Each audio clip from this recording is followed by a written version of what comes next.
সবার সবচেয়ে পছন্দের একটি গেম হলো টেম্পল রান, কিন্তু আপনি কি জানেন এই গেমের শেষ কোথায়?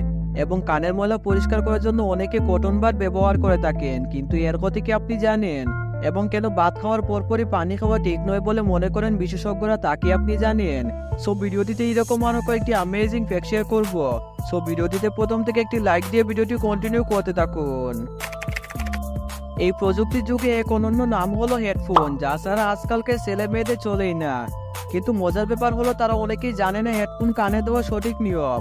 সাধারণত কানের পেছন দিয়ে ঘুরিয়ে কানে দেওয়া হলো সঠিক নিয়ম, যা কিনা প্রায় সবাই ভুল করে থাকে। ভাত খাওয়ার মধ্যে বা ভাত খাওয়ার পরপরই পানি খাওয়া ঠিক নয় বলে মনে করেন বিশেষজ্ঞরা, কিন্তু তাদের এমন মতের কারণ কি? এ বিষয়ে পুষ্টিবিদ তামান্না চৌধুরী বলেন, বাড়ি খাবার খাওয়ার 20 থেকে 25 মিনিট পর পানি পান করা ভালো। এতে হজম ঠিকমতো হয়। যাদের অ্যাসিডিটি বা গ্যাস্ট্রিকের সমস্যা রয়েছে, এতে তাদের উপকার মিলবে। ভাত খাওয়ার পরই পানি খাওয়া ঠিক নয়, এটি বিজ্ঞানসম্মত মত। কারণ আমরা যে খাবারই খাই না কেন সেটি হজম হওয়ার জন্য পাকস্থলী থেকে গ্যাস্ট্রিক রস নিঃসৃত হয়। খাবার খাওয়ার পরপরই পানি পান করলে রসটি ভালোভাবে কাজ করতে পারে না। এক্ষেত্রে পুষ্টির ঘাটতি দেখা দিতে পারে, জানান পপুলার মেডিকেল কলেজ হাসপাতালের প্রধান পুষ্টিবিদ ও বিভাগীয় প্রধান নিশাত শারমিন। ভাতের সঙ্গে সবজি, মাছ, মুরগি ইত্যাদি খাওয়া হয়। খাওয়ার পরপরই পানি পান করলে এসব খাবারে যে ধরনের ফ্যাট সলিউশন ভিটামিন থাকে সেগুলো শরীর থেকে বের হয়ে যায়। এতে দীর্ঘমেয়াদে ভিটামিন ও মিনারেলের ঘাটতি দেখা দিতে পারে। গলা শুকিয়ে গেলে, কাশি কাশি ভাব হলে বা কোনো কারণে কষ্ট হলে খাবারের মাঝখানে হালকা পানি পান করতে পারেন, তবে বেশি পরিমাণে খাওয়া ঠিক নয়। আর এমন সমস্যা না হলে খাবার খাওয়ার অনেকক্ষণ পর পানি পান করা ভালো।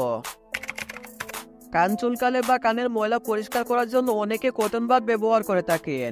আবার কোনো কারণ ছাড়াই শুধু স্বভাবের দোষে প্রায়ই কানে কটন বাড ব্যবহার করে কেউ কেউ। কানের ভেতর কটন বাডের নড়াচড়ে আরাম ঠিকই হয়, কিন্তু এটা কানের জন্য বেশ ক্ষতিকারক। কটন বাড ব্যবহার করলে কানের যন্ত্রণা থেকে শুরু করে কান ফুলে যাওয়ার মতো সমস্যা দেখা দেয়, এমনকি শোনার ক্ষমতাও কমে যেতে পারে। কটন বাড ব্যবহারের ফলে কানের পর্দার আরো কাছে পৌঁছে যায় ময়লা। কানের মধ্যে থেকে ময়লা বেরোনোর পরিবর্তে ভেতরেই থেকে যায় বেশি। প্রতিনিয়ত কটন বাড ব্যবহারের ফলে কানের গহ্বরে ধাক্কা লাগে। বারবার ধাক্কা লেগে রক্ত বের হতে পারে, যার ফলে আপনার কানে নানান রকম সমস্যা দেখা দিতে পারে। তাহলে আপনাদের মনে একটি প্রশ্ন এসে থাকবে, তাহলে কানের ময়লা পরিষ্কার করব কিভাবে? কানে জমে থাকা ময়লা পরিষ্কার করতে দারুণ কাজ করে অলিভ অয়েল।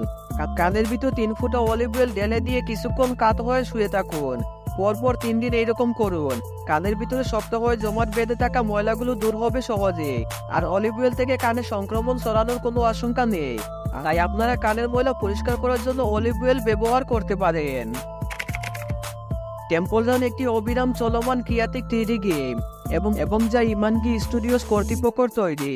6-7 জুন 2014 পর্যন্ত টেম্পল রানের ধারাবাহিকগুলো 1 বিলিয়নের চেয়ে বেশিবার ডাউনলোড করা হয়েছে। গেমটিতে দেখা যায় একটি চোর একটি মন্দির থেকে কিছু একটা চুরি করে পালাচ্ছে এবং একটি বানরের মতো কিছু একটা তার পিছু নিয়ে তাকে ধরার জন্য। এবং চোর সেই বানরের হাত থেকে বাঁচার জন্য দৌড়াতে শুরু করে, এবং সে যত বেশি দৌড়ায় তত বেশি তার রাস্তা কঠিন হয়। এখন অনেকের মনে একটি প্রশ্ন এসেই থাকবে, সেটি হলো গেমের শেষ কোথায়? আসলে এই গেমের কোনো শেষ হয় না। আপনার ক্যারেক্টারকে আপনি যতটুকু দূর পর্যন্ত এগিয়ে নিয়ে যাবেন ততই রাস্তা বের হবে। আপনারা কেউ যদি এই গেমটি শেষ করে থাকেন তাহলে অবশ্যই কমেন্ট বক্সে জানাতে ভুলবেন না।